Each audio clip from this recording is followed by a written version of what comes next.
10 আয়াত বেশি বেশি তওবা করে মাফ চাবেন আল্লাহর কাছে, ইস্তিগফার পড়বেন আর আল্লাহ তাআলার কাছে মাফ চাবেন আপনার গুনাহের জন্য।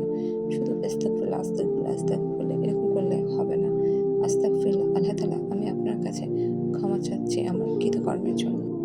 আল্লাহুম্মা মাগফিরলি, এটাও একটি ইস্তিগফার।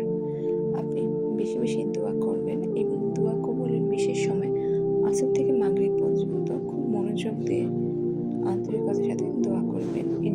ইনশাআল্লাহ আল্লাহ তাআলা আমাদের সকলের